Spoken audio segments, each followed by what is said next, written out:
আচ্ছা, আজকে আমরা নতুন একটা টপিক নিয়ে আলোচনা করবো, সেটা হচ্ছে দ্রাব্যতা। আমাদের আজকের টপিক হচ্ছে দ্রাব্যতা।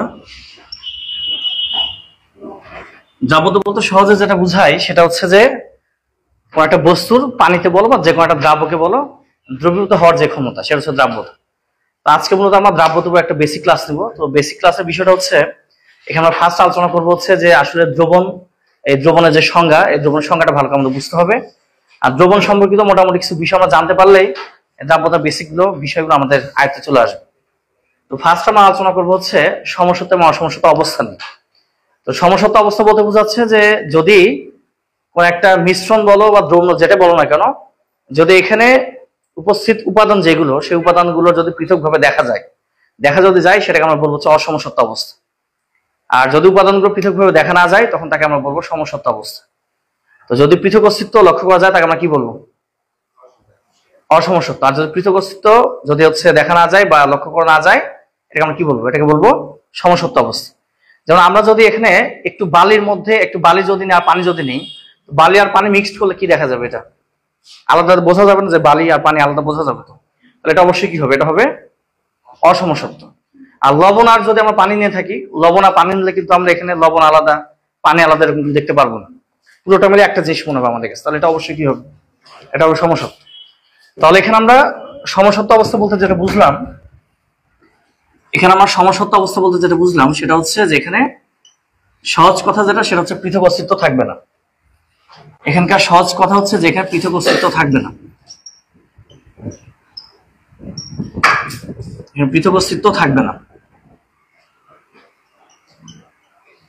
পৃথক অস্তিত্ব যদি না থাকে তাকে আমরা বলবো হচ্ছে সমসত্ব অবস্থা। যেমনটা বলা যায় যে হচ্ছে এখানে আমরা লবণের সাথে পানি মিশাবো, তো লবণ আর পানি যদি মিক্সড করা হয়, তো লবণ আর পানি যদি আমরা মিক্সড করে ফেলি, তাহলে এখানে অবশ্যই কি পৃথক অস্তিত্ব এখানে পাবো না। আর পৃথক অস্তিত্ব যদি আমরা না পাই তখন সেটাকে আমরা কি বলতে পারবো? তখন সেটাকে বলতে পারবো সমসত্ব অবস্থা। অর্থাৎ পুরোটা মিলে আমাদের কাছে একটা জিনিস মনে হবে টোটাল। আর একটা হচ্ছে অসমসত্ব। অসমসত্ব যেটা, অসমসত্বের ক্ষেত্রে দেখা যায় যে এখানে পৃথক অস্তিত্ব লক্ষ্য করা যাবে। তো যদি উপাদানগুলো পৃথক অস্তিত্ব লক্ষ্য করা যায় তখন সেটাকে আমরা বলে ফেলবো কি? অসমসত্ব অবস্থা।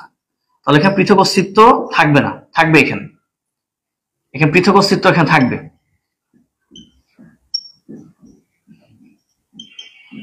এখানে পৃথক অস্তিত্ব থাকবে। যেমন দেখা যায় বালু আর পানি যদি আমরা মিশাই, তো বালি আর পানি যদি মিশাই তখন সেটা দেখা যাবে যে এটা কি হয়ে যাবে? এটা হচ্ছে একটা অসমসত্ব অবস্থা তৈরি করবে। তাহলে বালি আর পানি মিশালে দেখা যায় পানির মধ্যে বালির যে কণাগুলো, সেটা ক্ষুদ্র ক্ষুদ্র কণাগুলো আমরা দেখতে পাবো। তাহলে এটা অবশ্যই কি হবে? এটা হবে অসমসত্ব। আর লবণ আর পানি যদি মিশানো হয়, লবণ আর পানির ক্ষেত্রে দেখা যায় যেখানে আমরা কোনো পৃথক কিছু দেখতে পাবো না, পুরোটা মিলে টোটাল মিলে আমার কাছে একটা জিনিস মনে হবে, এটাকে বলা হবে সমসত্ব। এখন আমরা যে কোনো তরল নিই না কেন, তরলগুলোকে আমরা তিন ক্যাটাগরিতে ভাগ করতে পারবো। যে কোনো তরলকে তিন ক্যাটাগরিতে ভাগ করা যায়। তো আমরা এটা মূলত ভাগটা করে থাকি এটা সমসত্ব অবস্থা নাকি অসমসত্ব অবস্থা, এটার উপর ভিত্তি করে। যদি কোনো বস্তু আমরা চোখে দেখার চেষ্টা করি, এই চোখে দেখার বিষয়টাকে বলা হয় ম্যাক্রোস্কোপিক বলা হয়। আর যদি এটা আমরা অনুবীক্ষণ যন্ত্রের সাহায্যে দেখার চেষ্টা করি, একে বলা হবে মাইক্রোস্কোপিক। ম্যাক্রো শব্দ অর্থ হচ্ছে বড়, তা চোখে দেখার যে বিষয়, খালি চোখে দেখার বিষয়টাকে কি বলবো আমরা? ম্যাক্রোস্কোপিক। আর যদি আমরা এখানে অনুবীক্ষণ যন্ত্রের সাহায্যে দেখি তাকে আমরা বলবো মাইক্রোস্কোপিক। তো আমরা এখন এই মাইক্রোস্কোপিক এবং ম্যাক্রোস্কোপিক ভাবে দেখার চেষ্টা করব যে কোন একটা তরল এটা সমসত্ব অবস্থা আছে নাকি এটা অসমসত্ব অবস্থা আছে। তো সমসত্ব অবস্থা নাকি অসমসত্ব অবস্থা, এই টোটাল বিষয়গুলো আমরা খেয়াল করে দেখবো। এই তরল পদার্থ থেকে প্রথমত আমরা তিনটা ক্যাটাগরিতে ভাগ করতে পারবো। যে কোন তরল নিলে তিন ক্যাটাগরি একটাতে অবশ্যই পড়বে। চলো আমরা একটু দেখি। তো ফার্স্ট আমরা দেখবো ম্যাক্রোস্কোপিক যেটা। তো ম্যাক্রোস্কোপিক বলতে কি বোঝায়? চোখে দেখা যায় বিষয়টা। একটা হচ্ছে মাইক্রোস্কোপিক, যেটা হচ্ছে অনুবীক্ষণ যন্ত্রের সাহায্যে দেখা হয়। মাইক্রো শব্দ অর্থ হচ্ছে ক্ষুদ্র, আর ম্যাক্রো মানে বড়। তো এবার আমরা করলাম কি, একটা তরল পদার্থ নিলাম, নিয়ে এটা আমার চোখে দেখার চেষ্টা করলাম যে চোখে এখানে দেখা যাচ্ছে এটা আলাদা উপাদান দেখা যায় কি যায় না। আমরা দেখার চেষ্টা করবো যে এখানে আলাদা উপাদান দেখা যাচ্ছে কি যাচ্ছে না। তো ধরে নিলাম যে একটা তরলের ক্ষেত্রে আলাদা কোনো কিছু দেখা যাচ্ছে না, তাহলে খালি চোখে কি হবে? সমসত্ব না অসমসত্ব? সমসত্ব। তাহলে দেখা যাচ্ছে যদি এখানে আমরা চোখে আলাদা কিছু না দেখতে পারি, সেটা আমরা বলবো এটা হচ্ছে সমসত্ব। এখন চোখে দেখা যায় না আলাদা কিছু, কিন্তু এটা কিন্তু মাইক্রোস্কোপ আলাদা দেখা যেতেও পারে। এবার আমি করলাম কি, ওখান থেকে 1 ফোঁটা নিয়ে মাইক্রোস্কোপ নিচে দিলাম, দিয়ে দেখা যাচ্ছে এখানে আলাদা কিছু দেখা যাচ্ছে না। তো এটা মাইক্রোস্কোপের ক্ষেত্রে এটা কি হবে, এটা হবে সমসত্ব। তো যদি এমনটা দেখা যায় যে আমাদের এখানে খালি চোখে এবং মাইক্রোস্কোপে দুই অবস্থাতে যদি আমরা সমসত্ব অবস্থা দেখি, অর্থাৎ এখানে আলাদা কিছু যদি বোঝা না যায়, এই ধরনের কিছুকে, এই ধরনের তলকে আমরা বলবো হচ্ছে দ্রবণ। এই ধরনের তলকে কি বলা হবে, এই ধরনের তলকে মূলত আমরা বলবো হচ্ছে দ্রবণ। তো বুঝতে পারলাম কিনা এটা? তাহলে যদি এমন হয় যে আমরা খালি চোখে আলাদা কোনো কিছু অস্তিত্ব দেখতে পেলাম না, এটা হচ্ছে সমসত্ব। আর মাইক্রোস্কোপে আলাদা কিছু দেখা যাচ্ছে না, এটাও কি হবে, সমসত্ব। তাহলে এরকম দুইটা অবস্থাতে যদি একটা সমসত্ব তরল পাই আমরা, তখন সেটাকে আমরা বলবো এটা হবে কি, দ্রবণ হবে। এরপর দেখা যাচ্ছে হ্যাঁ হ্যাঁ দেখাচ্ছি দেখাচ্ছি। আচ্ছা, এরপর দেখো ম্যাক্রোস্কোপিক, যেটা ম্যাক্রোস্কোপিকে যদি এবার আমরা দেখি খালি চোখে বা একটা দ্রবণ দিলাম যে খালি চোখে দেখা যাচ্ছে অসমসত্ব, আর দুটো আলাদা জিনিস দেখা যাচ্ছে। যদি এরকম আলাদা কিছু দেখা যায় তখন অবশ্যই সেটা কি হবে, অসমসত্ব অবস্থা। তাহলে এবার দেখো দেখো যেটা খালি চোখে অসমসত্ব দেখা যায়, এটা মাইক্রোস্কোপে কি হবে, হ্যাঁ কঠিন অসমসত্ব। কিসে খালি অসমসত্ব, কঠিন লেভেল অসমসত্ব, তাই না? তাহলে এখানে যেহেতু আলাদা দেখা যাচ্ছে, এখানে কি আরো ভালোভাবে বোঝা যাবে যে এগুলো সত্যি সত্যি এগুলো কি আলাদা আলাদা অবস্থায় আছে। তাহলে দেখা যাচ্ছে যে এটা যেটা খালি চোখে দেখা যায় অসমসত্ব, এটা কিন্তু মাইক্রোস্কোপের যে অসমসত্ব দেখা যাবে। তাহলে এটা হচ্ছে অসমসত্ব, ঠিক আছে, এটা হচ্ছে অসমসত্ব। তাহলে দেখা যাচ্ছে মাইক্রোস্কোপিক এবং ম্যাক্রোস্কোপিক দুই অবস্থাতে এটা কি, দুই অবস্থাতে এটা হচ্ছে অসমসত্ব অবস্থা। তাহলে দুইটা যদি অসমসত্ব হয়ে থাকে তখন এটাকে আমরা বলবো হচ্ছে মিশ্রণ। এটা তখন আমরা বলে ফেলবো কি, মিশ্রণ। সলিউশন ইংরেজি সলিউশনটা ছিল হচ্ছে দ্রবণ, আর মিশ্রণটাকে বলা হচ্ছে মিক্সচার,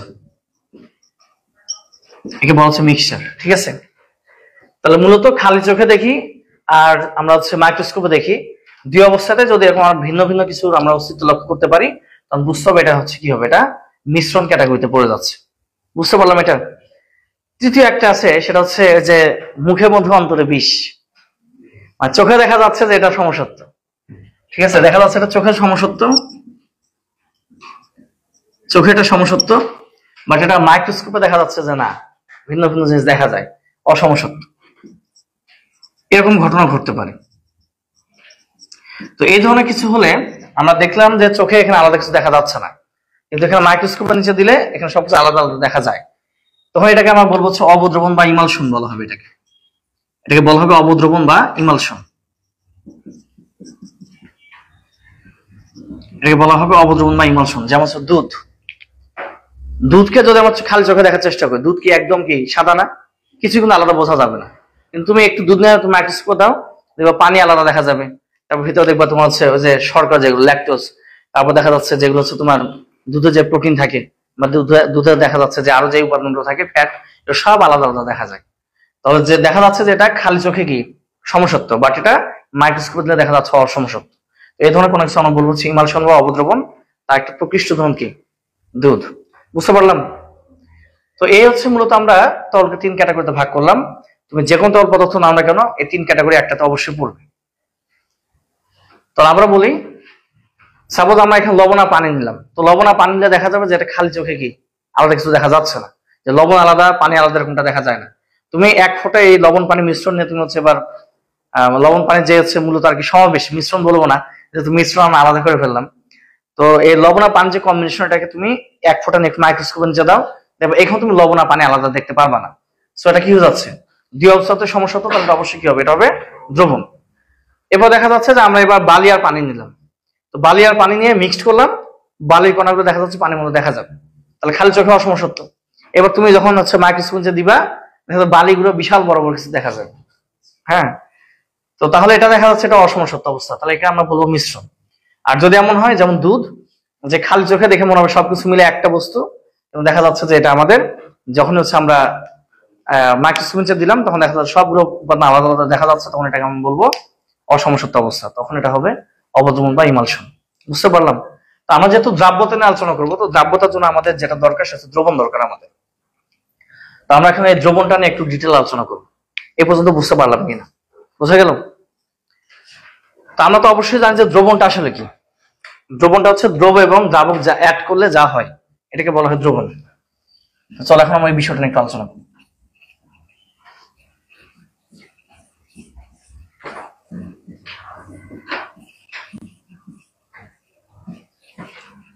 একবার খেয়াল করো, তো মূলত দ্রব আর হচ্ছে দ্রাবক নিয়ে যা হয় তাকে বলা হচ্ছে দ্রবণ। তো দ্রব হচ্ছে সলিউট আর দ্রাবক যেটাকে বলা হয় সলভেন্ট বলা হয়। দ্রব আর দ্রাবক হচ্ছে সলভেন্ট, এবং আমরা দ্রব এবং দ্রাবক নিলাম। তো দ্রব এবং দ্রাবক নিয়ে যা হবে তাকে আমরা বলবো হচ্ছে দ্রবণ, সলিউশন। আচ্ছা, তোমাদের কাছে আমার প্রশ্ন হচ্ছে, এখন বলো তো দেখি, দ্রব কি আর দ্রাবক কি? দ্রব কি, দ্রাবক কি? যাকে দ্রবীভূত করা হয় সেটা দ্রব, আর যার সাথে দ্রবীভূত করে সেটা কি? দ্রাবক। আচ্ছা, তাহলে যাকে দ্রবীভূত করে সেটা দ্রব, যার সাথে দ্রবীভূত করে তাকে বলা হয় দ্রাবক। আচ্ছা, খুব ভালো কথা। এবার আমরা করলাম কি, এখানে একটা বিকার নিলাম, বিকার নিয়ে আমরা ইন জেনারেল ভাবে এখানে লেখার চেষ্টা করতেছি, এখানে কোন যোগে নাম লিখবো না। ইন জেনারেল ভাবে বললাম হচ্ছে এ আর বি, দুটা নাম দিলাম না। এবার করলাম কি, এ আর বি দুই পাশ থেকে একদম একই সাথে ঢালা শুরু করছি বিকারের মধ্যে। তাহলে এখানে দেখা যাচ্ছে এ এবং বি দুটা একসঙ্গে দিলাম। তো দুটা একসঙ্গে যদি দিই, এবার বলতো কার মধ্যে কে দ্রবীভূত হবে? তাহলে কার মধ্যে কে দ্রবীভূত বোঝা যাচ্ছে না, তার বোঝা গেল যে সঙ্গে আমরা দিলাম এখানে ত্রুটি আছে, তাহলে এটা বাতিল। বল, আর কে কিছু থাকবে জানা থাকলে বলো, চিন্তা করলে পারা যাবে, বলো। আচ্ছা, ঘনমাত্রা বিষয় না, যার ঘনমাত্রা বেশি। ঘনমাত্রা না ঘনত্ব? ঘনত্ব, হ্যাঁ। তাহলে ঘনত্বটা কি হবে বলো? যার ঘনত্ব বেশি সেটা কি? দ্রাবক না দ্রব? যার ঘনত্ব বেশি সেটা হচ্ছে কি? দ্রব। আর যার ঘনত্ব কম সেটা হচ্ছে দ্রাবক। আচ্ছা, আমি করলাম কি, এটা 2 গ্রাম পার সেন্টিমিটার কিউব নিলাম, এটা নিলাম 2 গ্রাম পার সেন্টিমিটার কিউব। দুটা আমি করলাম কি 2 গ্রাম পার সেন্টিমিটার কিউব, আমার দুটা ঘনত্ব এবার সমান বানাই দিছি। তাহলে এবার দ্রব কোনটা দ্রাবক কোনটা বোঝা যাচ্ছে না, বোঝা গেল এটা আমাদের চলবে না। তারপর বলো, আর কিছু বলো। হ্যাঁ বলো, কি? দ্রাবকটা হচ্ছে লিকুইড, আর যেটা দ্রব সেটা কি? সলিড। আচ্ছা, ঠিক আছে। আমি এবার করলাম কি, এটা লিকুইড নিলাম, এটাও লিকুইড নিলাম। আমি তখন যোগে নাম লিখিনি, ইচ্ছা মতো নিতেই পারবো আমি। তাহলে করলাম কি, দুটা আবার লিকুইড নিলাম। তো দুটা যখন লিকুইড হয়ে যাচ্ছে তখন বলো এবার দ্রব কোনটা দ্রাবক কোনটা? আণবিক ভর দেখে কিছু হবে না, আমরা আণবিক ভর দেখি কোনোদিন? আণবিক ভর কিছু দেখি না। হ্যাঁ, তারপর বলো, আর কারো কোনো আইডিয়া থাকে বলতে পারো। বলো বলো, কি বলতে চাচ্ছ বলো বলো। আরে ভুল হোক সমস্যা নাই, শিখতে আসছো তো, বলো। আমি চাচ্ছি তোমাদের মধ্যে থেকে আনসারটা বের হোক। বলো বলো, সমস্যা নেই। আমি তো কাউকে তো বোকা দিই না, না পারলে আমি শিখাই দেবো। বলো। পরিমাণ, হ্যাঁ, যার বেশি পরিমাণ থাকে সেটা কি? সেটা দ্রব। যার বেশি থাকে সেটা দ্রব, দ্রাবক। যেটা বেশি থাকে সেটা কি হবে? দ্রাবক হবে। যেটা কম থাকে সেটা হবে দ্রব। ঠিক আছে, আমি এবার করলাম কি, এটা নিলাম 50 ml, এটাও নিচ্ছি 50 ml। ঠিক আছে, তাহলে এবার দ্রব কি হবে, দ্রাবক কি হবে এবার? হ্যাঁ, আসলে দ্রব দ্রাবক এভাবে বলা সম্ভব না। দ্রব দ্রাবকের একদম আপডেট যদি আমি তথ্য বলতে চাই, এই টাইপের কিছু হবে না, যে এখানে লিকুইড আর সলিড এগুলো কিছু না, ঘনমাত্রা কম বেশি এগুলো কিছু না, পরিমাণ কম বেশি এগুলো কিছু না। আসলে মূল বিষয়টা হচ্ছে, এখন তোমাকে আমি কয়েকটা প্রশ্ন করে বুঝে শোনা অ্যান্সার দাও। আমি তোমাকে বললাম যে সোডিয়াম ক্লোরাইড নিলাম, এই সোডিয়াম ক্লোরাইডটা পানিতে দ্রবীভূত হয় কিনা, অর্থাৎ পানি থেকে আয়নিত হয় কিনা। তাহলে এটা আয়নিত হয় কিনা এটা জানার জন্য কি করতে হবে? আমাকে সোডিয়াম ক্লোরাইড নিতে হবে, পানি নিতে হবে, নিয়ে তো আমি পরীক্ষা নিরীক্ষা চালায় দেখবো। তাহলে আমি করবো কি, এখানে নিলাম হচ্ছে সোডিয়াম ক্লোরাইড নিলাম কিছুটা, তার সঙ্গে নিলাম কিছুটা পানি। আর পানি থেকে এটা আয়নিত হয় কিনা নির্ধারণ করলাম কার দ্বারা? পানির দ্বারা। কার জন্য নির্ধারণ করলাম? সোডিয়াম ক্লোরাইডের জন্য। তোমাকে আমি আরেকটা কোশ্চেন করলাম যে সোডিয়াম ক্লোরাইডের জলীয় দ্রবণটা বিদ্যুৎ পরিবহন করে কিনা। তাহলে কি করতে হবে? আগে সোডিয়াম ক্লোরাইড তুমি এখন যদি শুষ্ক অবস্থা যদি নাও, নিয়ে তুমি সোডিয়াম ক্লোরাইড এই পাশে একটা তার দিলে, ওই পাশে একটা লাইট দিলে, জীবন জ্বলবে? জ্বলবে না। বোঝা গেল কি করতে হবে, পানিতে আগে মিশাইতে হবে, জলীয় অবস্থায় নিতে হবে আমাকে। তাহলে এখন দেখো এরপর আমরা করবো কি, দুই পাশে আমরা বিদ্যুৎ সংযোগ দিয়ে তড়িৎদ্বার দিব, যেটা আমরা তড়িৎ বিশ্লেষণ পড়ে আসলাম হয়তো 9-10 অনেকেই। তো তড়িৎ বিশ্লেষণ প্রক্রিয়া এখানে চালাতে হবে। এখন তুমি খেয়াল করো, এখানে যদি আমরা একটু চিন্তা ভাবনা করি, তাহলে মূলত বিষয়টা দাঁড়াচ্ছে এরকম যে আসলে এখানে সোডিয়াম ক্লোরাইড বিদ্যুৎ পরিবহন করে কিনা এটা জানার জন্য আমাকে পানি নিতে হচ্ছে। পানির দ্বারা আমি এই বিদ্যুৎ পরিবহন ক্ষমতাটা নির্ধারণ করতে চাচ্ছি। কার জন্য? সোডিয়াম ক্লোরাইডের। তোমরা জানো কিনা বিদ্যুৎ কিন্তু প্রবাহিত হয় দুই মাধ্যমে, একটা হচ্ছে ইলেকট্রন দ্বারা অথবা হচ্ছে আয়নের দ্বারা। ইলেকট্রন যেদিকে চলে বিদ্যুৎ চলতে বিপরীত দিকে, আর আয়ন যেদিকে চলে আয়ন আর হচ্ছে তোমার বিদ্যুৎ সমমুখী, একই দিকে চলতে থাকে। তো সোডিয়াম ক্লোরাইড যেহেতু পানিতে গিয়ে প্লাস মাইনাসে ভাগ হয়ে যায়, এখানে নড়াচড়া করার অর্থ হচ্ছে এটা বিদ্যুৎ পরিবহন করতে পারবে। তাহলে এখন খেয়াল করে আমি সোডিয়াম ক্লোরাইড দুইটা কথা বলছিলাম, একটা বলছি যে এটা আয়নিত হয় কিনা জানার জন্য পানির সাহায্য নিতে হবে। এবার বললাম যে সোডিয়াম ক্লোরাইড বিদ্যুৎ পরিবহন করে কিনা জানার জন্য পানির সাহায্য নিতে হবে। তাহলে আমি একজনের বৈশিষ্ট্য নির্ধারণ করতেছি, কার? সোডিয়াম ক্লোরাইডের। কার দ্বারা? পানির দ্বারা। যার বৈশিষ্ট্য নির্ধারণ করা হয় তাকে বলা হয় দ্রব, যার দ্বারা বৈশিষ্ট্য নির্ধারণ করা তাকে বলা হয় দ্রাবক। ঠিক আছে, এটা হচ্ছে অ্যাকচুয়াল কথা। দ্রবটা হচ্ছে যার বৈশিষ্ট্য নির্ধারণ করা হয়। দ্রব হচ্ছে যার বৈশিষ্ট্য নির্ধারণ করা হয়, যার বৈশিষ্ট্য নির্ধারণ করা হয় তাকে বলা হয় দ্রব। যার বৈশিষ্ট্য নির্ধারণ করা হয় তাকে বলা হয় দ্রব, আর যার দ্বারা বৈশিষ্ট্য নির্ধারণ করা হবে তাকে বলা হবে দ্রাবক। যার দ্বারা বৈশিষ্ট্য নির্ধারণ করা হবে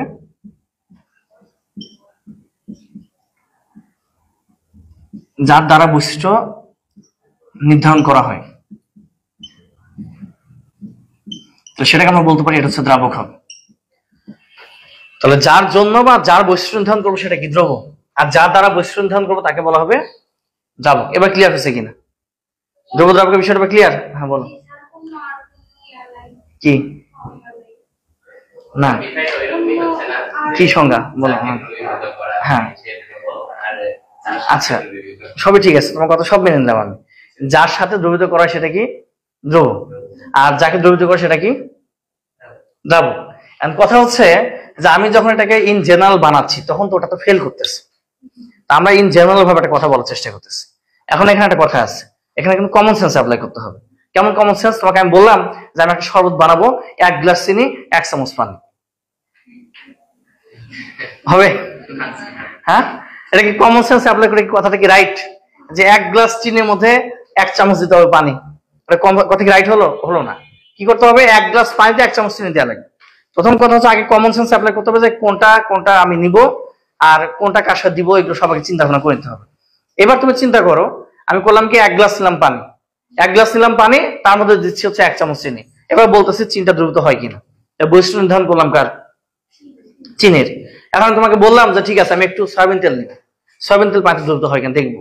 তো সয়াবিন তেল একটু ঢেলে দিলাম, দ্রবীভূত হবে না। তাহলে এই যে সয়াবিন তেল যে দ্রবীভূত হচ্ছে না, এটা কিন্তু আমি নির্ধারণ করলাম কার দ্বারা? পানির দ্বারাই কিন্তু। তাহলে এই যে পানি বা হচ্ছে পানিটা হচ্ছে তাহলে দুই ক্ষেত্রে কি হলো? দ্রাবক। আর আমি দুইটা ক্ষেত্রে দুইটা দ্রব ইউজ করছিলাম, একবার ইউজ করলাম সয়াবিন তেল, একবার ইউজ করলাম হচ্ছে চিনি। এগুলো তাহলে কি হবে? দ্রব। এটা কমন সেন্স অ্যাপ্লাই করে তারপর কাজ করতে হবে। বুঝতে পারলাম? এখন তুমি যদি চিন্তা করো যে না আমি উল্টো চিন্তা করবো সবসময়, যে আমি কি করব, চিনির মধ্যে দিব হচ্ছে পানি, যে চিনি নিবো 1 গ্লাস, পানি নিবো হচ্ছে 1 চামচ, এটা তো হচ্ছে আসলে কমন সেন্স অ্যাপ্লাই করে ঠিক আসতেছে না। তো আমি মূলত ইন জেনারেল ভাবে বলতে চাচ্ছি বিধায় কথাগুলো এরকমই হবে। আর তুমি যেগুলো বলছো কার কথা কিন্তু ফেলে দেওয়ার মতো না। আমি কিন্তু একটা কথা বলছি, কারোটা ভুল না, আমি কি বলছি? ত্রুটি আছে। এই কথা বলছিলাম না একটু আগে? ত্রুটি আছে মানে তোমার কথাটা সঠিক কিন্তু একটু ফাঁক ফোকর থেকে যাচ্ছে ওখানে। কিন্তু আমি যে কথা বললাম এখানে কোনো ফাঁক ফোকর রাখার কোনো স্কোপ নেই। তোমাদের কথাও সঠিক, প্রত্যেকের কথাই সঠিক, কারোটা ফেলে দেওয়ার মতো না, কিন্তু একটু শব্দতে গ্যাপ আছে। বুঝাইতে পারলাম? কথা কিন্তু ঘুরে ফিরে আসলে ঘুরে, তোমার যা বলছো ওইগুলোই, সবগুলো কথাকে আমি এক জায়গায় নিয়ে এসে একটা কথা বলে দিলাম, যে যার বৈশিষ্ট্য নির্ধারণ করবো সে দ্রব্য, যার দ্বারা বৈশিষ্ট্য নির্ধারণ করবো সেটা হবে দ্রাবক। ক্লিয়ার একটুক? এবার সেটা দ্রবণ জিনিসটা আসলে কি? তো দ্রবণের মূলত 4টা বৈশিষ্ট্য আছে। কোন তরল যদি 4টা বৈশিষ্ট্য মানতে পারে তখন তাকে বলা হবে দ্রবণ। আসলে শুধু তরল না, দ্রবণ কিন্তু 6 ধরনের হয়। কঠিন গ্যাস, তরল গ্যাস, তরল তরল, গ্যাস গ্যাস, সবগুলো দ্রবণ হয়। আমাদের কনসেপ্ট বুকে নীলকালা বইয়ে দেখবা 6 ধরনের দ্রবণ আলোচনা করা আছে, বাসাকে দেখে নিবে। যেমন দেখো তরল গ্যাসের দ্রবণ হয় কিভাবে? এই যে আমরা যে কোকা কোলা যে খাই, তো দেখা যায় কোকা কোলা খাচ্ছি বা যে কোনো কার্বোনেটেড বেভারেজ যেগুলো আমরা খাই আর কি, তো এই ড্রিঙ্কস গুলো দেখা যায় যে মাত্র খুলি শেষে গ্যাস বের চলে আসে। মূলত এই গ্যাসটাকে প্রথমে কিন্তু হচ্ছে এই তরলের মধ্যে দ্রবীভূত করা হয়, তারপর এটা তরল গ্যাস দ্রবণ। আবার দুটা তরলও নিতে পারি আমি, দুটো তরলকে মিক্সড করে দ্রবণ তৈরি করা যাবে। আবার একটা কঠিন একটা তরলের দ্রবণ বানাতে পারি। টোটালি এরকম 6 ধরনের দ্রবণ পাওয়া যাবে। তাহলে আমরা এখন জাস্ট হচ্ছে ওই যে তরল আর কঠিন এই কথাগুলো এখানে আমি বলি নাই, এখানে বললাম যে ওটা আসলে চলবে না। প্রত্যেকটা জায়গায় কিছু কিছু একটা ত্রুটি আছে, বিধেয় কথাগুলো চলবে না, বাট এটা মোটামুটি ইন জেনারেল ভাবে বলা যায়, সবার ক্ষেত্রে প্রযোজ্য। তো আমরা এখন যেটা বলতে চাচ্ছি যে মূলত দ্রবণ যদি হতে হয় তাহলে এখানে 4টা বৈশিষ্ট্য থাকবে। আগে দ্রবণের সংজ্ঞাটা লিখে নেই। এই সংজ্ঞাটার মধ্যে 4টা বৈশিষ্ট্য আমরা পাবো, যেটা আমার প্রত্যেকটা পয়েন্ট নিয়ে ইন্ডিভিজুয়াল ভাবে বোঝানোর চেষ্টা করতেছি। তো লিখো হচ্ছে দ্রবণ হলো দ্রব এবং দ্রাবকের সমসত্ব সমাবেশ। দ্রবণ হলো দ্রব এবং দ্রাবকের সমসত্ব সমাবেশ।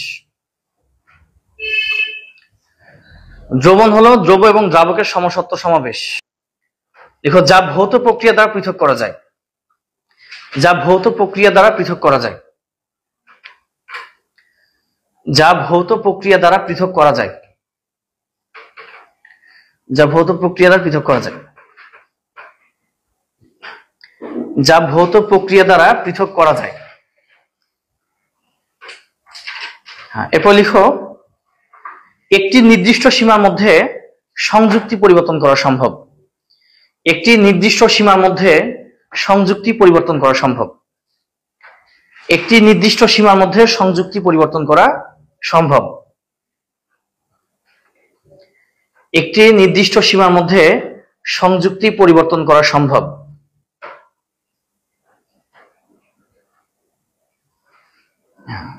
দেখো, এবং কণার আকার 10⁻⁻7 সেন্টিমিটার তুলনায় কম হবে।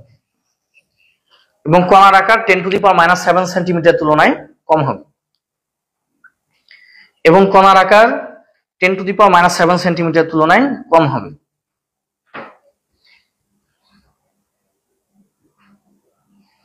ওকে, লিখে ফেলছি। একটু আমরা খেয়াল করি। এখানে অ্যাকচুয়ালি এই সংজ্ঞাটার মধ্যে 4টা পয়েন্ট আছে। 1 নম্বর পয়েন্ট হচ্ছে দ্রব এবং দ্রাবক একটা সমসত্ব কম্বিনেশন হবে। দ্বিতীয় বিষয়টা হচ্ছে এখানে ভৌত প্রক্রিয়া দ্বারা এটা পৃথক করা যাবে।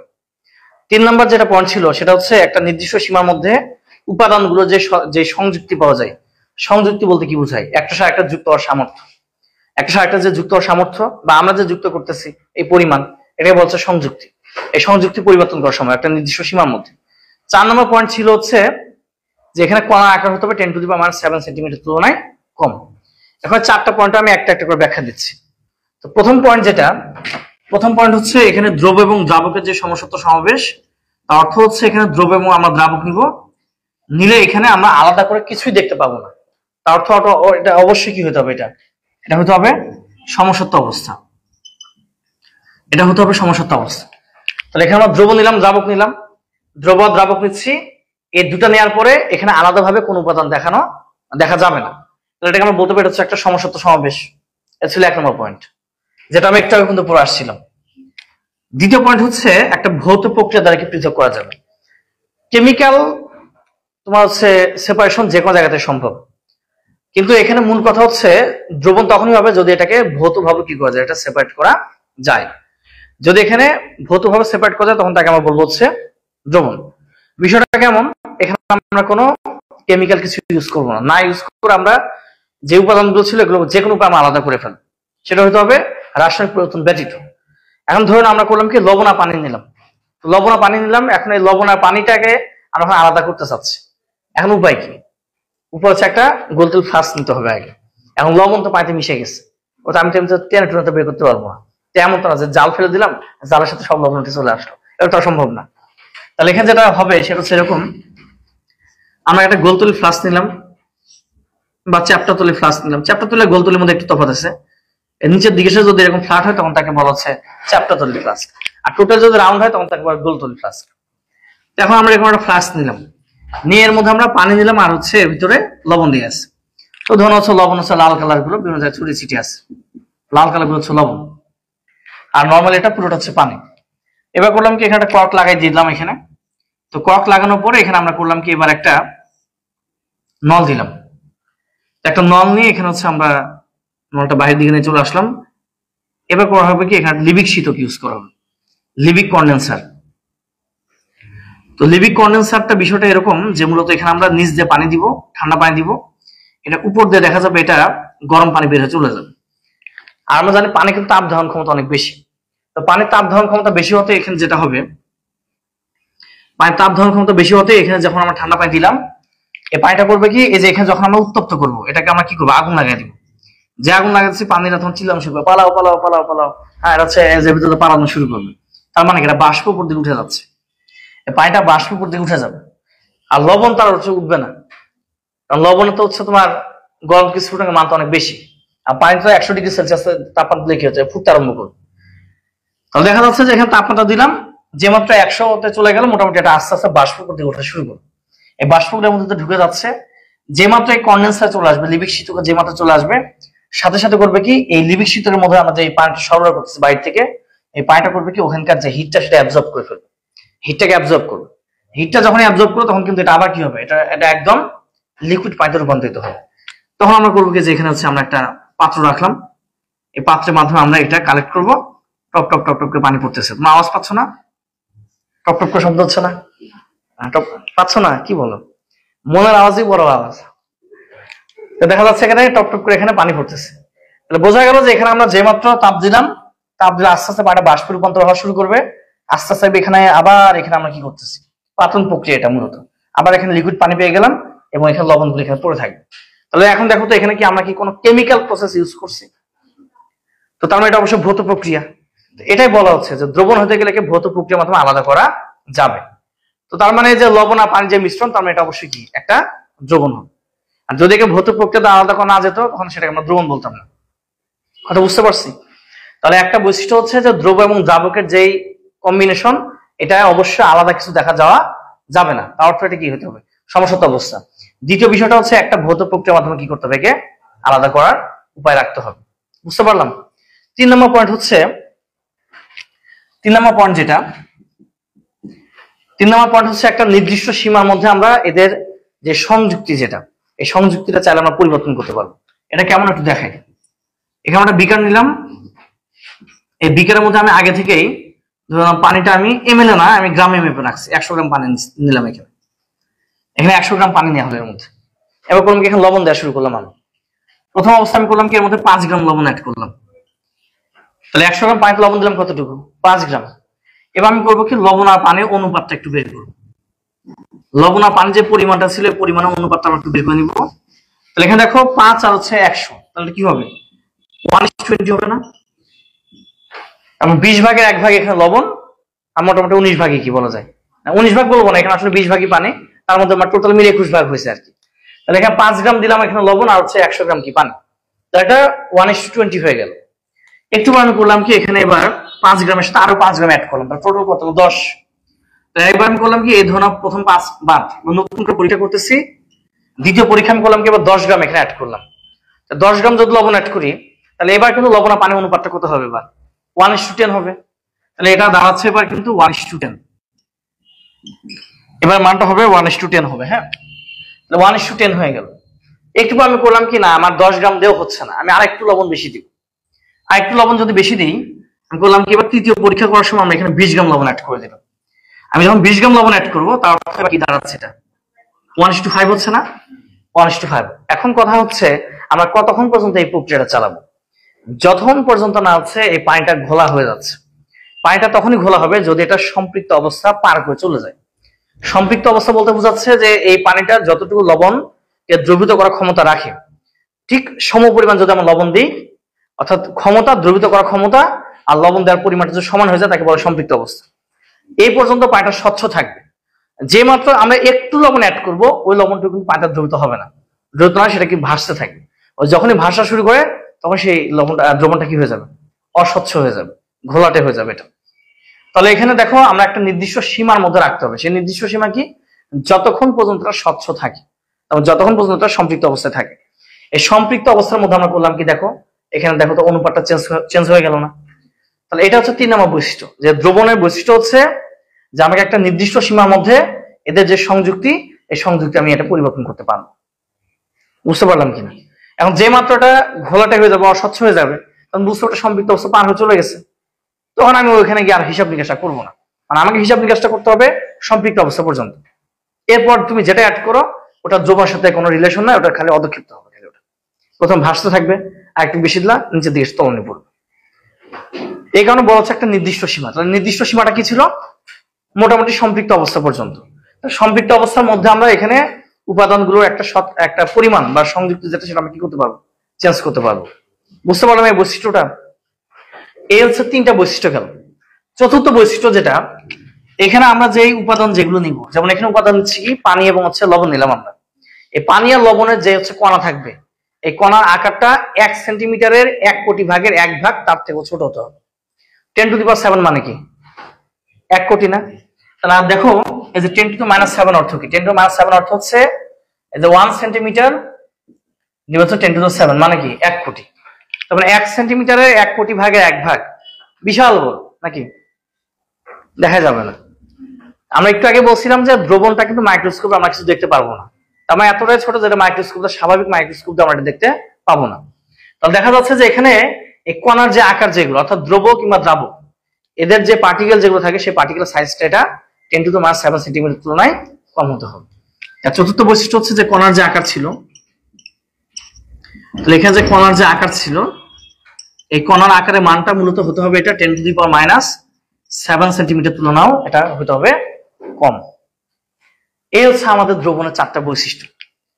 তো যে সকল তরল হচ্ছে 4টা বৈশিষ্ট্য দেখাবে তাদেরকে আমরা দ্রবণ ক্যাটাগরিতে ফেলতে পারি। বোঝা গেল কিনা? বুঝতে পারলাম? তাহলে ফার্স্ট বৈশিষ্ট্য কি ছিল?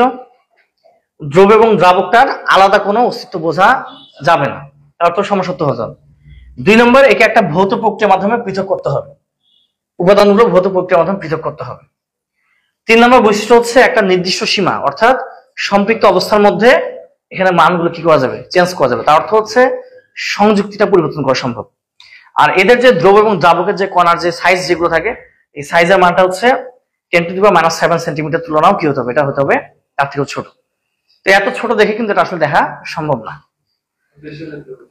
বেশি তখন দ্রবণ না, মিশ্রণ বা অবদ্রবণ চলে যাবে এটা। বুঝতে পারলাম কিনা? এই 4টা ছিল হচ্ছে দ্রবণের বৈশিষ্ট্য। এখন আমরা দেখবো হচ্ছে দ্রবণের শ্রেণী বিভাগ। অর্থাৎ আমরা এই দ্রবণটাকে মূলত হচ্ছে পরিমাণের ভিত্তিতে, দ্রব এবং দ্রাবকের পরিমাণের ভিত্তিতে আমরা করি কে 3 ভাগে ভাগ করি। এখন আমরা সেটা নিয়ে একটু আলোচনা করবো। দেখো দ্রবণের শ্রেণী বিভাগ লিখো, করে রাখলাম না গাছটা। আচ্ছা, আমি আজকের ক্লাসে যা পড়াচ্ছি এগুলো কিন্তু মূল দ্রাব্যতা না, মূল দ্রাব্যতা পড়াবে নেক্সট ক্লাসে। কিন্তু দ্রাব্যতাতে যাওয়ার আগে বেসিক বিষয়গুলো তোমার জানতে হবে, যেমন সম্পৃক্ত টার্মটা কি জানতে হবে। এরপর হচ্ছে আমরা একটা দ্রব্য তাপমাত্রা যদি বাড়াই, এই ধরনের ম্যাথগুলো পরীক্ষাতে আসে। এখন ম্যাথ করে সব পারলাম, কিন্তু আসলে তাপমাত্রা বাড়ালে কি হয় এটা জানলামই না, তাহলে তো ম্যাথ করে আসলে লাভ নাই। ম্যাথের সাথে থিওরিটা তো মিলাইতে হবে আমাদের। আমরা এখানে প্রচুর পরিমাণে ম্যাথ করবো, তার আগে তো থিওরির সাথে মিলাই নিতে হবে আমাদের ম্যাথগুলো। এখন আমরা এখানে এক্সট্রা একটু কিছু বিষয় আলোচনা করতেছি আজকে। এখন আমরা দেখবো হচ্ছে দ্রবণের যেই শ্রেণীবিভাগ সেটা নিয়ে একটু আলোচনা করবো। তো মূলত দ্রবণ পাওয়া যাবে 3 ধরনের। তো দ্রব এবং দ্রাবকের পরিমাণের ভিত্তিতে দ্রবণ পাবো 3 ধরনের। এর মধ্যে প্রথমটাকে বলা হবে অসম্পৃক্ত দ্রবণ, অসম্পৃক্ত। দ্বিতীয়টাকে বলা হবে সম্পৃক্ত। তৃতীয় যে দ্রবণ একে বলা হবে অতিপৃক্ত দ্রবণ বলা হবে।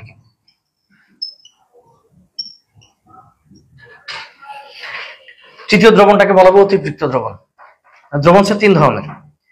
এখন আমরা কখন সম্পৃক্ত, কখন অতিপৃক্ত, কিংবা কখন হচ্ছে আমরা হচ্ছে অসম্পৃক্ত বলবো, এবার একটু লক্ষ্য করি। আমরা এখানে একটা বিকার নিলাম, আমরা এখানে একটা মজার বিষয় দেখবো, সেটা হচ্ছে যে আসলে দ্রাবকের মধ্যে দ্রবকগুলো দ্রবীভূত হয় কিভাবে, এটা আমাদের জানা দরকার। তো এখানে আমরা একটা বিকার নিলাম, এই বিকারের মধ্যে আমরা করলাম যে এখানে পানি নিলাম, এগুলো হচ্ছে সবগুলো হচ্ছে পানির অণু। আমরা যদি এখানে পানি অণু নেই, অবশ্যই এখানে পানি অণুর মধ্যে একটা গ্যাপ থাকবে কিনা, আন্তঃআণবিক দূরত্ব থাকে তো অণুগুলোর মধ্যে। তো আন্তঃআণবিক দূরত্ব যেগুলো থাকে, অর্থাৎ যে ফাঁকা যে জায়গাগুলো থাকে, এর মধ্যে করবে কি লবণ দিলে ঠিক এই ফাঁকা জায়গার মধ্যে লবণ দিলে অবস্থান নেই। ঠিক আছে, ফাঁকা জায়গার মধ্যে লবণ দিলে অবস্থান নেই। তো আমরা এই যে এখানে একটা কি এটা বলতো, ওই যে লবণদানি। সেটা হচ্ছে লবণ দানি, লবণ ফেলতেছি এর মধ্যে। আচ্ছা, লবণটা আমি লাল কালার দিয়ে দেখাই। এখানে আমি লবণ দানিতে লবণ ফেলতেছি। এই লবণের যে কণা এগুলো করবে কি, ঠিক এই দ্রাবকের যে অণুগুলো ছিল এদের মধ্যে যে ফাঁকা জায়গা, এখানে সম্ভবত অবস্থান নেই, এদের মধ্যে অবস্থান নেবে। যখন এই ফাঁকা জায়গাটা একেবারে পরিপূর্ণ হবে তখন মূলত কি হবে, আরেকটু লবণ দিয়ে অস্বচ্ছ হয়ে যাবে। আর যতক্ষণ পর্যন্ত ফাঁকা জায়গা থাকবে আমি ততক্ষণ পর্যন্ত একটা লবণটা অ্যাড করতে পারবো। তো এখন দেখো, এই যে ফাঁকা জায়গা, এর নাম আমি দিয়ে দিলাম ক্যাপাসিটি। আমি আমার মতো করে নামটা দিয়ে দিলাম। এর নাম আমি দিলাম হচ্ছে ক্যাপাসিটি। আর লবণ যেটা দিচ্ছি ধরে নাও তাকে আমি নাম দিলাম হচ্ছে কন্টেন্ট। এর নাম দিয়ে দিলাম কন্টেন্ট। তাহলে দ্রাবকের মধ্যে যে ফাঁকা জায়গা তার নাম দিলাম আমরা ক্যাপাসিটি, আর দ্রবের যে পরিমাণটা তাকে আমরা বলতেছি এটা হচ্ছে কন্টেন্ট। এবার খেয়াল করো, প্রথম অবস্থায় এরকম একটা কন্ডিশন ক্রিয়েট হলো যেখানে দেখা যাচ্ছে যে ফাঁকা জায়গাগুলো পুরোপুরি পরিপূর্ণ হয় নাই। লবণ দিলাম কিন্তু কিছুটা ফাঁকা জায়গা এখন দেখা যাচ্ছে, তাহলে চাইলে এখানে আরো দ্রব্য এখানে অ্যাড করা সম্ভব। তো যদি এরকম হয় যে কন্টেন্টের পরিমাণ কম বাট ক্যাপাসিটি বেশি, এরকম কন্ডিশন যে দ্রবণগুলো আমরা পাবো তাতে বলবো আমরা অসম্পৃক্ত দ্রবণ। অর্থাৎ এখানে আমাদের ফাঁকা জায়গার পরিমাণ যতটুকু থাকবে আমরা ওই পরিমাণ লবণ দিব না, তার চেয়ে কম পরিমাণ লবণ দিলাম। সাপোজ এটা 5 গ্রাম পর্যন্ত লবণ নেওয়ার ক্ষমতা আছে, আমি এখানে দিলাম 3 গ্রাম, তাহলে প্রয়োজনের তুলনায় কম দিলাম। তাহলে প্রয়োজনের তুলনায় কম যদি দিই, তার অর্থ হচ্ছে এখানে কন্টেন্ট কম, ক্যাপাসিটি পরিমাণটা হবে এখানে বেশি। এই ধরনের দ্রবণকে বলা হবে অসম্পৃক্ত দ্রবণ। অসম্পৃক্ত দ্রবণের শর্ত হচ্ছে এখানে কন্টেন্ট থাকবে কম, কন্টেন্ট কম, এখানে ক্যাপাসিটি হবে বেশি। কন্টেন্ট কম, ক্যাপাসিটি বেশি, অর্থাৎ প্রয়োজনের তুলনায় কম পরিমাণ যদি দ্রব্য অ্যাড করা হয়, তাহলে প্রয়োজনের তুলনায় কম পরিমাণ দ্রব্য অ্যাড করে তাকে আমরা বলবো হচ্ছে অসম্পৃক্ত দ্রবণ। আর এর একটা বিশেষ বৈশিষ্ট্য হচ্ছে, যেহেতু এখানে কিছুটা এখনো ফাঁকা জায়গা পাচ্ছি আমরা কিন্তু চাইলে এখানে আরো কিছু পরিমাণ দ্রব্য এখানে অ্যাড করতে পারবো। তার অর্থ হচ্ছে এখানে আরো অতিরিক্ত দ্রব্য যোগ করা সম্ভব। এটা একটা বিশেষ বৈশিষ্ট্য হচ্ছে অতিরিক্ত দ্রব্য যোগ করা সম্ভব, অতিরিক্ত দ্রব্য যোগ করা যায়।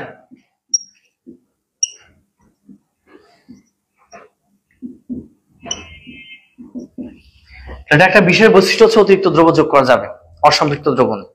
বুঝতে পারলাম? তাহলে প্রয়োজনের তুলনায় যদি কম পরিমাণ দ্রব্য যোগ করি তখন তাকে আমরা বলবো অসম্পৃক্ত দ্রবণ। চাইলে এখানে আমরা আরো কিছু দ্রব্য এখানে অ্যাড করতে পারবো। এবার আসি সম্পৃক্ত স্যাচুরেটেড সলিউশন যেটা। এবার ধরো এমন একটা কন্ডিশন এখানে হলো যে যতটুকু ফাঁকা জায়গা ছিল একদম পরিপূর্ণ হয়ে গেল, একদম কানায় কানায় পরিপূর্ণ, কোনো জায়গা ফাঁকা নাই। তার মানে এখানে বিন্দু মাত্র নতুন করে যদি লবণ দিই, ও লবণটা তখন আর এখানে দ্রবীভূত হবে না, ও লবণটা তখন দেখা যাবে অদ্রবীভূত অবস্থায় থেকে যাবে। তার মানে কি, দ্রবণটা অস্বচ্ছ হয়ে যাবে। তার মানে স্বচ্ছ থাকবে বা দ্রবীভূত হবে এরকম একদম শেষ সীমানা যেটা, অর্থাৎ এখানে যতটুকু ফাঁকা জায়গা ছিল কন্টেন্ট আর ক্যাপাসিটি তার মানে এবার কি হয়ে যাচ্ছে, সমান হয়ে গেল। যতটুকু আমার এখানে দ্রবীভূত করার ক্ষমতা রাখে ঠিক ওই পরিমাণে আমি লবণ দিলাম। সাপোজ 5 গ্রাম এখানে হচ্ছে নিতে পারে, আমি করলাম কি 5 গ্রাম এখানে কি করলাম, অ্যাড করলাম। তাহলে যদি 5 গ্রাম দিতে পারে, 5 গ্রামে যদি অ্যাড করি তখন এটাকে বলা হচ্ছে সম্পৃক্ত দ্রবণ। অর্থাৎ এক্ষেত্রে কন্টেন্ট আর ক্যাপাসিটি হয় সমান। তাহলে কন্টেন্ট আর ক্যাপাসিটি এখানে সমান হবে। তাহলে সম্পৃক্ত দ্রবণের ক্ষেত্রে মূলত এখানে কন্টেন্ট এবং ক্যাপাসিটি যে মানটা, কন্টেন্ট এবং ক্যাপাসিটি এখানে সমান হবে। তাহলে কন্টেন্ট ক্যাপাসিটি সমান হলে তাকে আমরা বলবো কি, সম্পৃক্ত অবস্থা। একটু চিন্তা করো তো, এখানে কি অতিরিক্ত দ্রব্য আর যোগ করা সম্ভব? যাবে না। এটা একটা বিশেষ বৈশিষ্ট্য হচ্ছে, এখানে আর নতুন করে অতিরিক্ত দ্রব্য যোগ করা যাবে না। এখানে লিখো অতিরিক্ত দ্রব্য যোগ করা যায় না।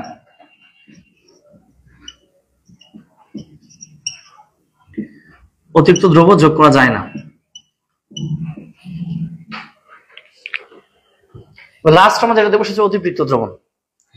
তো এবার আমরা এমন একটা কন্ডিশন এখানে ক্রিয়েট করলাম যে এখানে যতটুকু নেওয়ার সামর্থ্য ছিল বা যতটুকু ফাঁকা জায়গা ছিল এবং কানায় কানায় পরিপূর্ণ হওয়ার পর আমরা করলাম কি, অতিরিক্ত একটু লবণ এখানে অ্যাড করলাম।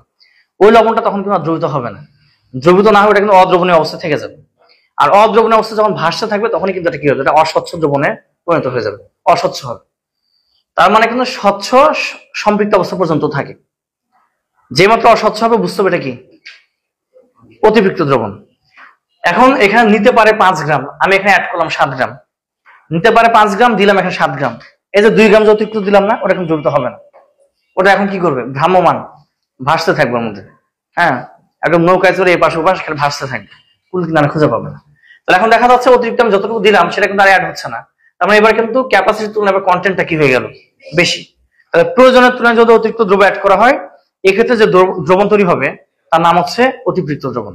তাহলে এক্ষেত্রে আমরা বলতে পারবো এখানে মূলত কন্টেন্ট হবে বেশি, ক্যাপাসিটি পরিমাণ তুলনামূলক কম থাকবে। এখানে কন্টেন্ট বেশি, ক্যাপাসিটি পরিমাণ হবে কম। তাহলে এখানে কন্টেন্টের তুলনায় এটা ক্যাপাসিটি কম, বা বলতে পারি ক্যাপাসিটির তুলনায় কন্টেন্ট টাইপও থাকবে বেশি। তাহলে এখানে কিন্তু অদ্রবণীয় অবস্থা একটা তৈরি করবে। এখন আমি যদি আরো অ্যাড করি, অ্যাড করতে থাকলাম, তখন কিন্তু দেখা যাবে সবগুলো আস্তে আস্তে নিচের দিকে এসে জমা হবে। তার মানে কি হবে, এটা তলানি সৃষ্টি করবে। তলানি বা অদক্ষেপ বলা যায়। যেমন অদক্ষেপের বিষয়টা একটু আলাদা। অদক্ষেপটা হচ্ছে মূলত বিক্রিয়া টিক্রিয়া করার পর যেটা তলানি দেয় সেটা হচ্ছে অদক্ষেপ, আর নর্মাল আমরা তলানি বলি। তারপর তো আমরা অত ঝামেলা যাচ্ছি না, আমরা আপাতত এটাকে অদক্ষেপ হিসেবে বলতেছি। তাহলে এখানে মূলত অতিরিক্ত দ্রবণের ক্ষেত্রে বলা যায় এখানে হচ্ছে তলানি সৃষ্টি করবে, অদক্ষেপ সৃষ্টি করবে। এটা একটা বৈশিষ্ট্য, সেটা অদক্ষেপ সৃষ্টি করতে পারে, এটা অদক্ষেপ সৃষ্টি করতে পারে।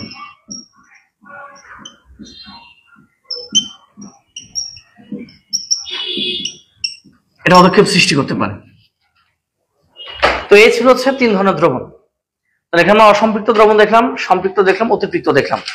তো সম্পৃক্ত দ্রবণের ক্ষেত্রে এখানে কন্টেন্টের তুলনায় ক্যাপাসিটি বেশি, মানে প্রয়োজনের তুলনায় দ্রব্য থাকবে কম। এখানে প্রয়োজন অনুসারে দ্রব্য থাকবে একদম সমানে সমান। আর এখানে দেখা যাবে প্রয়োজন তুলনায় দ্রব্যতা থাকবে বেশি, তাকে আমরা বলছি অতিরিক্ত দ্রবণ। এ পর্যন্ত বোঝা গেল কিনা? আর আজকের ক্লাসে আমরা লাস্ট একটা বেসিক নিয়ে আলোচনা করবো, সেটা হচ্ছে দ্রবণের উপর তাপমাত্রার প্রভাব। আমরা যদি দ্রবণের ক্ষেত্রে তাপমাত্রা বাড়ায় কিংবা কমায়, এক্ষেত্রে দ্রবণের উপর কি কি প্রভাব পড়তে পারে, এখন আমরা সেগুলো আলোচনা করবো। টপিকের নাম লিখো, দ্রবণের উপর তাপমাত্রার প্রভাব।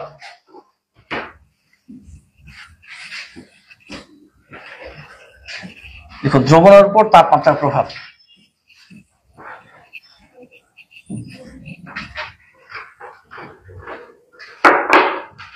এবার আমরা দেখবো তাপমাত্রার প্রভাব নিয়ে আলোচনা করবো। এবার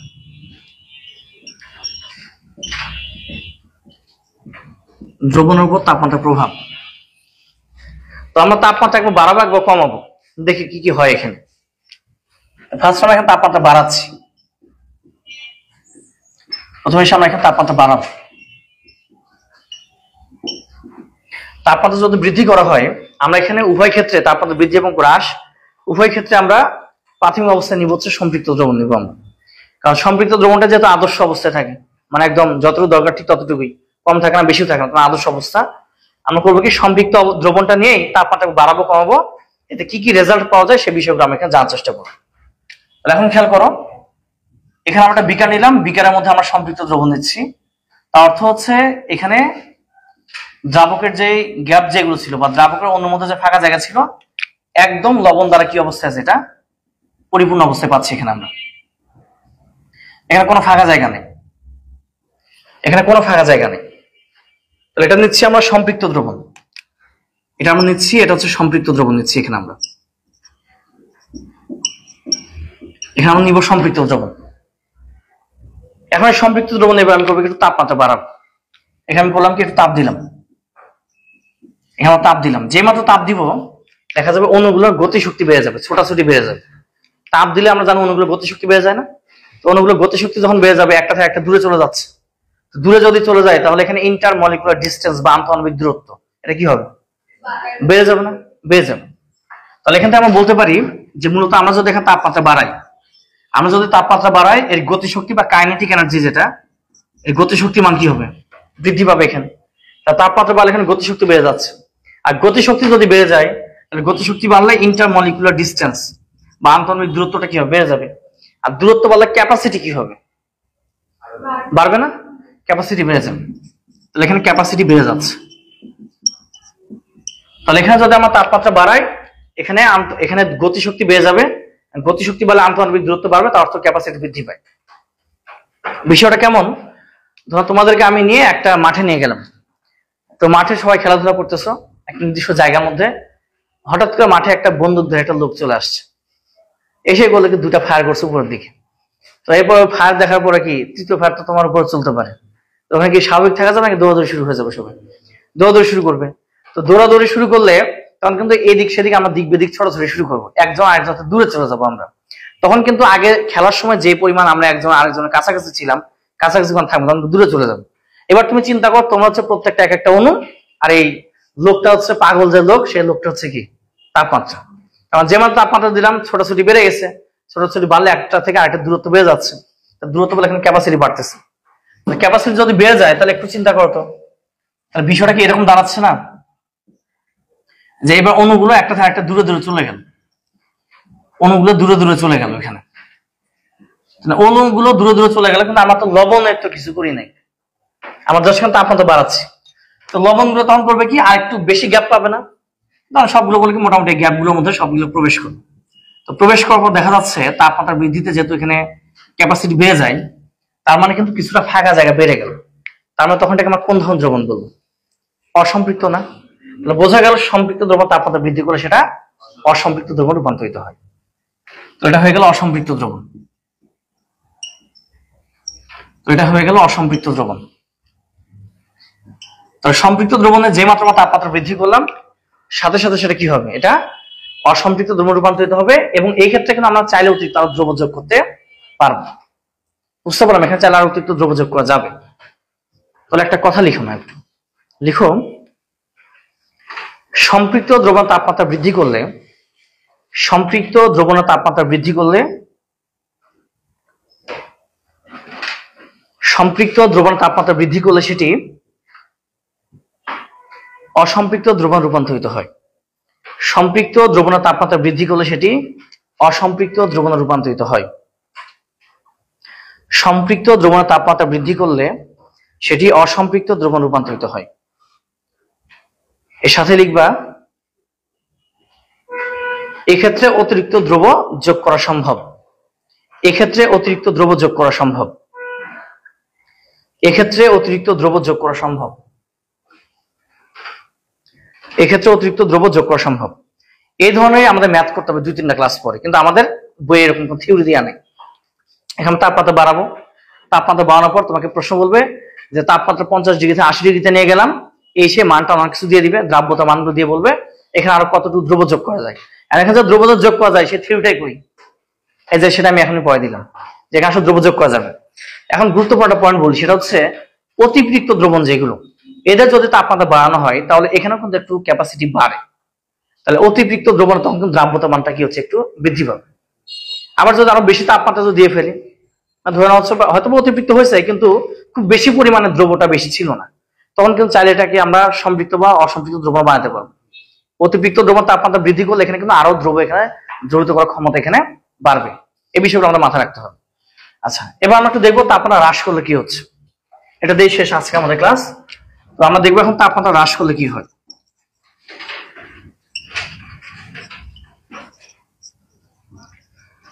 আমরা যথারীতি আবার এখানে সম্পৃক্ত দ্রবণে নিচ্ছি। এখানে আমরা আবার সম্পৃক্ত দ্রবণ নিব। তো এখানে সম্পৃক্ত দ্রবণ মানে অবশ্যই কি হবে, এখানে দ্রাবক অণুর মধ্যে যে ফাঁকা জায়গা, প্রত্যেকটা ফাঁকা জায়গা কি হবে, একদম দ্রবের অণু দ্বারা এটা পরিপূর্ণ অবস্থায় চলে আসবে। একদম প্রত্যেকটা গ্যাপে গ্যাপে গ্যাপে গ্যাপে এখানে আমাদের দ্রবের অণুগুলো এখানে চলে আসছে।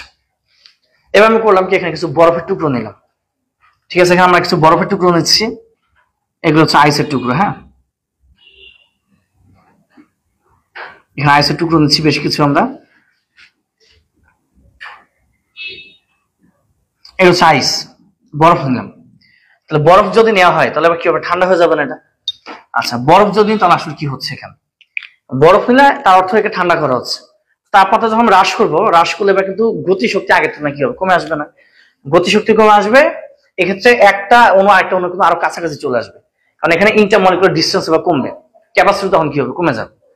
একটা উদাহরণ দেই, ধরো তোমরা ঠিক মাঠে গিয়ে খেলতেছিলাম, ওই উদাহরণটাতে গেলাম আমি। হঠাৎ করে খেলার সময় এবার একটা লোক চলে আসছে, একটা আইফোন নিয়ে চলে আসছে।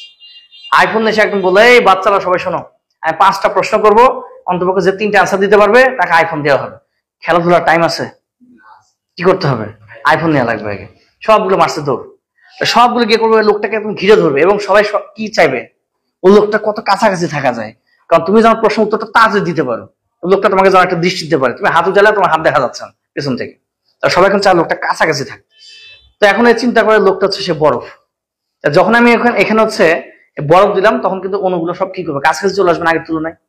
তো কাছাকাছি আসলে এবার কিন্তু গ্যাপ আগের তুলনায় কি হবে, কমে আসবে। তাতে ক্যাপাসিটিটা কি হয়, হ্রাস পায়। তাহলে এখানে আমরা যদি তাপমাত্রা হ্রাস করি, এখানে আমরা তাপমাত্রা হ্রাস করে দেখা যাচ্ছে এখানে কাইনেটিক এনার্জি বা গতিশক্তি যেটা, এই গতিশক্তি মান কমে আসবে, অণুগুলো গতিশক্তি হ্রাস পাচ্ছে। আর অণুগুলোর গতিশক্তি হ্রাস পেলে এখানে ইন্টারমলিকুলার ডিস্টেন্স বা আন্তঃআণবিক দূরত্বটা কি হবে, হ্রাস পাবে। তার অর্থ ক্যাপাসিটিও কি হবে, এখানে কমে যাবে, এখানে ক্যাপাসিটিটাও এখানে হ্রাস পাবে। বুঝতে পারলাম কিনা?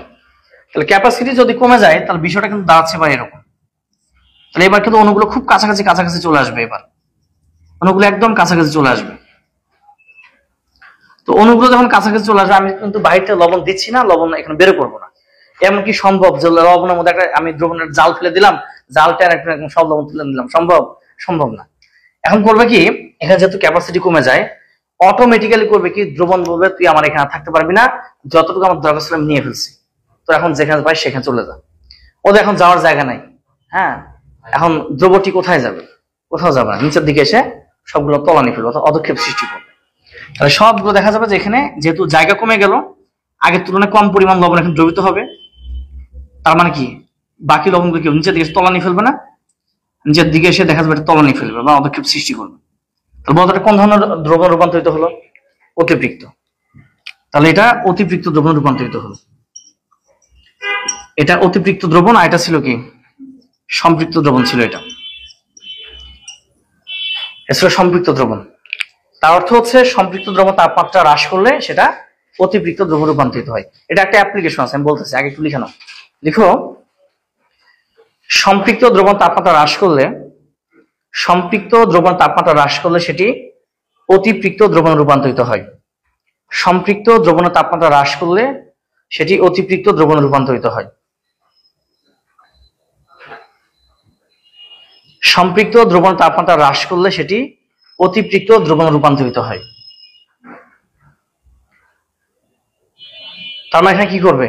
অদক্ষেপ সৃষ্টি হবে। তাহলে এই কথাটা একটু লিখে নাও। দেখো, এখানে দ্রবণ থেকে কিছু দ্রব্য বেরিয়ে আসবে।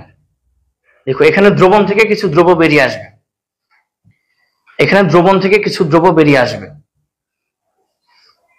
এখানে দ্রবণ থেকে কিছু দ্রব্য বেরিয়ে আসবে। এই ধরনের আমরা একটা ম্যাথ করবো একটা ক্লাস পরে। ওখানে বলা হবে সাপোজ 60°C থেকে তাপমাত্রা 50-এ নামিয়ে আনা হলো, দুইটা তাপমাত্রা, দুইটা দ্রাব্যতা বলবে, দিয়ে বলবো যে কতটুকু দ্রব্য এখান থেকে বেরিয়ে আসে। কতটুকু বেরিয়ে আসে এই থিওরি তো আমাদের না জানলে তার অ্যান্সার করতে পারবো না। হয়তো আমরা ম্যাথ করে শেষ করে দিচ্ছি, আর বিষয়টা জানা লাগবে। তো ওটাই মূলত আমি এখানে বেসিক ক্লাস জানার চেষ্টা করছি। এটা এখন একটা অ্যাপ্লিকেশন করি। আমরা অনেক সময় করি কি, এই যে তোমার চিনি আর দুধ দিয়ে আমরা করি কি, আইসক্রিম বানাই। আইসক্রিম বানিয়ে করি কি, রেখে দিই। আচ্ছা, এখন ধরুন আমি চিনি আর দুধটা একদম ধরো মেপে মেপে একদম সম্পৃক্ত অবস্থায় দিলাম, মানে মধ্যে অতিরিক্ত কোনো চিনি নাই। এই অবস্থা ধরুন আমি কোনোভাবে ব্যবস্থা করছি সেটা যে একদম সম্পৃক্ত যেন এটা দ্রবণ হয়, দুধ আর চিনির। নিয়ে করলাম কি, আমরা হচ্ছে সেই ছাঁচের মধ্যে কাঠি দিয়ে রেখে দিচ্ছি। এখন বলতো দেখি, এটা ধরুন হচ্ছে সেই নিচের দিকের অংশ, মানে এটা জাস্ট এরকম, আর হচ্ছে আচ্ছা ধরুন এটা হচ্ছে নিচের দিকের অংশ, এটা হচ্ছে ওই যে ফাঁকা অংশটা যেখানে আমরা ধরে আইসক্রিমটা খাবো। ঘুরানো যখন হয়, বলতো দেখি পুরোটা জুড়ে কি সম পরিমাণ মিষ্টি থাকে? মিষ্টি কোথায় বেশি থাকে?